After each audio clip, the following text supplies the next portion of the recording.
Buddha said that the root of all suffering is attachment. But try to tell that to a young boy who his mother just died and he's truly in a suffering state because he lost his mom. What do you say to such boy? Watch this video to find out.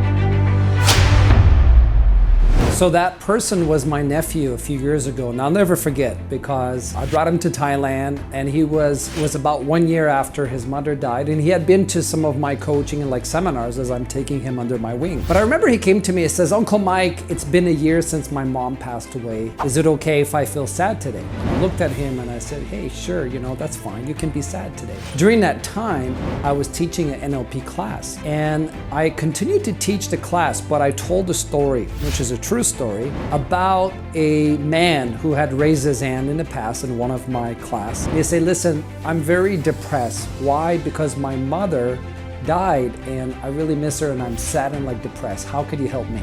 And I brought him through a process that really helped him. I said, "Do you love your mom?" He says, "Well, of course I love my mom." I said, No, do you really love her?" And I asked him that 2 or 3 times, and he got a little bit peeved at me and he says, "Of course I love my mom." And I said, "Well, if your mom was here right now, would she want you to be sad? Would your mom want you to be in a suffering state or a beautiful state?" He says, "Well, of course my mom would want me to be in a beautiful state."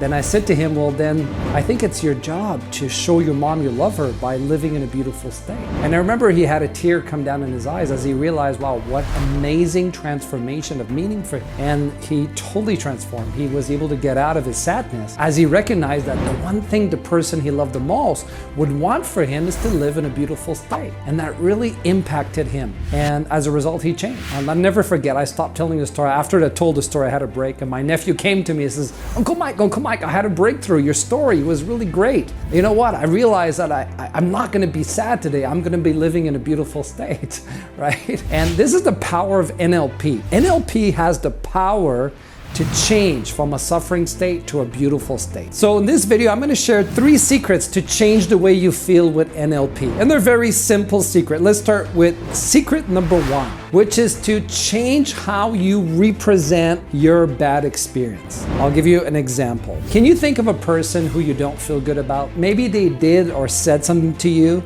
that made you feel bad, right? I can think of somebody like that in my own life. But one of the things that we teach, and most people try to do this, they try to change what they're focusing on. And in NLP, we want to change how we're focusing on it instead of trying to focus on something different. So for example, because sometimes we loop in our head and we can't get out. So I want you to think of that person and put your hand like that. And now what I want you to do is shrink that person so they're really, really small. See them in the palm of your hand, right? And now when you look at that person, you probably hear a little squeaky voice, right? How does that make you feel? See, the only thing that we changed was how you represented. Take that event again that did not make you feel good. The second secret, turn it black and white. Take that event and shrink it down as well. If you make it black and white and shrink it down to very small, what happens, right? Because you're taking your picture and you're shrinking it down to that way, and now it's black and white, let's say like that, very black and white,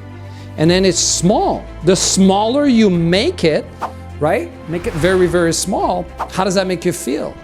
Again, it changes the way you feel about it. Let's add one more secret. Secret number 3, add some circus sound to this little image. So play it forward and backward as fast as you can with some circus music, right? And as you're doing that, how does that make you feel? It makes you laugh, right? As you hear that music. This is what we call the scramble technique in NLP. We all use the same 5 senses, but the way we represent in our head determines how we feel. Does that make sense? If you like this video, share this video, because when you're sharing this video, you're not just sharing a video, but you're helping to transform how somebody's feeling. So share this video and then live in a beautiful state. Bye for now.